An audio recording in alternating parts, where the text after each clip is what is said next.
OnePoinT was one of the most intriguing stories coming into the Season 2 of Overwatch Open Division EU, with half of the roster having played for Team Portugal in the Overwatch World Cup last year in 2017. But they met expectations, finishing 9-1 in the regular season and placing third overall in the playoffs. But as we begin week 3, they're in a three-way tie for third place at 3-2 for this tournament so far, and there are only 2 games left. And today we're joined by Phatt and Horthic, who I know you guys just came off with some scrims, so thanks for coming by. No problem. Yeah, Thank you for having us here. Yeah, thank you very much. Cool. So, I mean, as I said in the intro, of course, I think most people remember your names and, of course, Mowzassa as well from the Overwatch World Cup last year. And now you're on OnePoinT. So how did that transition happen for you guys forming this team, especially hearing about how that core 3 moved on to a new roster? Me and Phatt decided to start our own team because when the Open Division was announced, me and him weren't getting that lucky in finding a team for ourselves. So we decided to take the initiative to create OnePoinT. And what brought us all together was, after weeks of trialing several people, was the fact that every single person that's currently in the team is very open to criticism, and everyone wants to improve individually and as a team. That's great. And so I think I hear that a lot from different teams. So is that really rare to have players that are open to criticism, or what maybe what happens when people aren't open to criticism? Like what tends to happen in the team maybe? Most of the times it's just a bad environment overall in scrims when people aren't just open to criticism and have a lot of ego, and that's not good at all when the team has a very, very bad scrim environment. Yeah, and since like you're not open to criticism, like you're not gonna like improve fast as you should if you took the criticism. That's great. And I think it's very evident. I think we had high expectations for your team. I'm sure you guys had high expectations for yourself. Going throughout Open Division, was there a certain feeling? Because you guys finished 9-1, and then you went through the playoffs. Like, was it surprising for you that it came together in that kind of way for you to be in this position now where you're in Contenders Trials? I think it was. We had really high expectations to get to Contender Trials since the beginning of us getting together and screaming together. So I don't believe it was a surprise for us to reach to Contender Trials. Great. Yeah, and I think you guys are, of course, are doing very well. 3-2, you're in position to. I think if you win out and a couple other things happen too, then you'll make your way to Contenders too. But so as we're kind of progressing on, as we're looking to the weekend, can you guys talk about what is your team's play style? Our team play style, it's mostly about adapting instead of just blindly picking 3-3. We just like to adapt throughout the map, depending on what the enemy team has. Right, and I think we see that too. And Horthic, I think that goes right into kind of the next point, which is we see a lot of different off-meta picks. I'm air quoting right now, and that, of course, we've seen so much dive before. So Genji was a big part of it. Tracer was a big part of it. But we've seen from you in particular, Genji and Sombra have been other heroes that have kind of risen to the top, and the team seems to play around it well. So, and even you're playing Brigitte sometimes, every now and again. So when your team is approaching creating compositions, how much of it is like you saying like, I can do really well on this hero, or is it as a team you guys are deciding that, hey, we know, Horthic, you have a good Genji, can we play around that? Yes, it's very interesting that nowadays Genji and Sombra are considered off meta. I know, right? I won't believe that if you told me that like 3 months ago. Yeah. I wouldn't believe it. But mostly Mowzassa helped us create a lot of comps based on what heroes we are good at and what's good on the meta at the same time.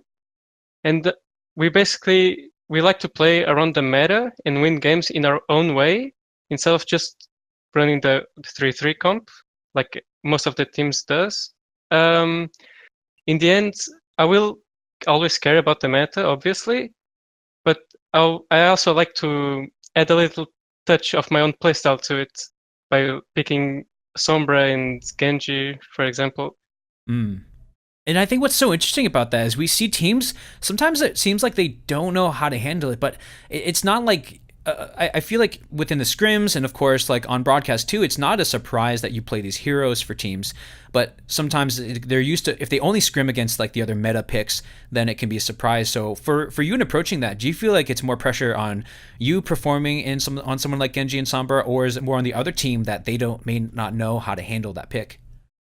I believe it's me performing. I'd like to believe that. Yeah. Because I've seen other teams also trying to pick the Sombra and the Genji not working, at least against us, but maybe that's because we know how to handle it ourselves. And I guess me picking Genji or Sombra, it's about the surprise effect. Some teams have no idea what to do in the middle of a match or an official. Meanwhile, on scrims, they could go back, watch the VOD, and realize it. But if I bring it in an official, no one will like have an answer to it. Right. Especially if it's like they don't see the swap happen, you sneak up on them, and then all of a sudden there's a Genji in the back line. That's yes. That's basically it. I think we love watching that too. It's like, oh, he swaps, and then it's immediately effective, and they get to Junkertown point B. So awesome. So all right, well, let's go to the other side of the table then, of course, because the DPS is flashy, and to be honest, of course, us as observers and casters, we focus around a lot. How does the DPS perform? But Phatt, going to you, of course, it's easy to see when DPS is doing well, but for support in this meta, how do you feel? What do you feel is the most important role for support to be doing in the team compositions that you guys are running and that are meta at this time? Yeah, I think like in this meta, support players need to be like aware of their surroundings and constantly checking for hero swaps, because all of a sudden the enemy team can swap from 3-3 to double sniper, for example, which means you need to be extra careful with every step you take compared to 3-3 where you are free in the backline most likely. So yeah. And typically, is it up to supports to be making those calls and to be watching for those things, or for you guys in particular, is there any responsibility for callouts on those kind of things? Yeah, we have like our rules in terms of calling and shot calling, but yeah, for the main support, it should be easier to like click tab and see if the enemy team is swapping heroes or not, and just call it out for your team.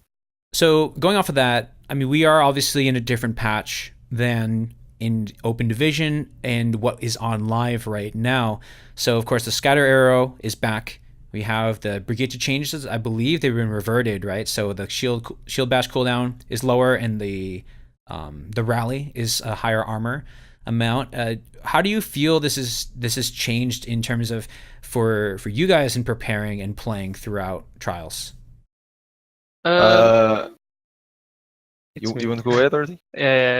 Okay. I think from Open to trials, I mean, the biggest difference I see is that more than likely teams have more practice in the patch than when it came out in Open Division. So it's not like so white and black. It's not like 3-3 or dive. There's more to it than it was in Open Division. And about the scatter in the storm arrow, I'm guessing it's a big step back when you pick Hanzo on the trials patch, because you don't have the escape or the instant burst. Basically, when the monkey dives on you, there's more counterplay instead of what's on live. Yeah. And the Brigitte armor, I'm guessing it's not that much of a change. It's 1 less second on stun and 50 more armor. It can make a big impact. For imagine armored on the Zenyatta, because Tracer cannot pulse bomb him and it's harder to dive. And the stun, I guess it's harder to time it because you're used to play on live for so long that you expect the 6 seconds, but it's 5 seconds. So it gets some time to get used to it. So yeah. Phatt, sounded like you wanted to add something to it. Yeah. I was gonna say the Hanzo plays like a different role in team comps, because with the old Hanzo, with the scatter Hanzo, he plays like to open up things, to get a pick with scatter and everything. And the new Anzo on the live patch is just like a damage dealer. He's just like the soldier, who is gonna shred the tanks. And yeah, that's the biggest difference I feel like on Anzo. And you guys even talked about just how teams are more. Are you saying teams are more practiced on the Trials patch now, or was that? I guess in terms of the team preparation and the level of play in the teams, like how big of a difference is there between, let's see, even just playoffs from Open Division versus Trials now? I think it's there's a big difference for some teams because there's teams that specialized in tanks, like 3-3. So having Brigade stronger now, it's very good for them. But then there's teams that specialized on 2 snipers, and it's not as effective. So it might be a big step back for some, but a huge step forward for others. Yeah, I think we saw that especially with. I know there's a lot of roster changes with Northern Lights too, but I know they were the dive comp, and then everything changed, and then Hanzo was gone as well.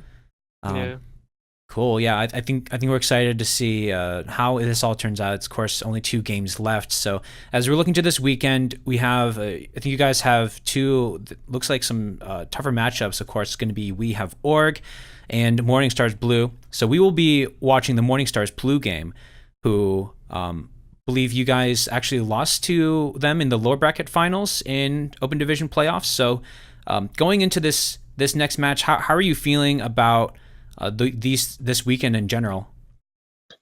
I'm feeling confident more on the Morning Stars.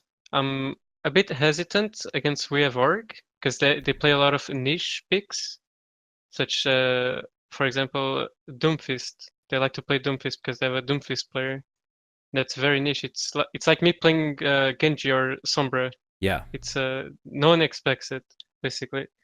But versus Morning Stars Blue, I think we're more prepared than we were on playoffs to play against their tank comp that they like so much.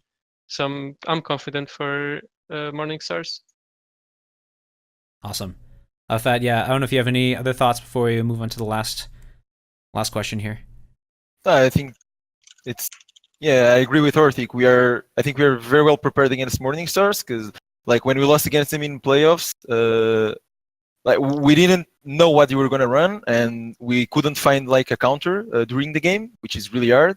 And we ended up losing. But after that, we just watched the game back, and we found a counter to it, and now we are super comfortable. We think if they get off the 3-3, they just become like more vulnerable because you're not as comfort on other comps as they are on 3-3. Cool. And I guess looking for this weekend then, for your fans who are in chat, of course, and all the viewers watching, what should people know about your team so that, as they're watching, to be potential fans or just enjoy the game and the playstyle that you guys have? As we said before, we are a very versatile team. We like to do it our own way. We play our game. We don't go for those like trendy compositions and everything like the 3-3. And I think that's it. Awesome.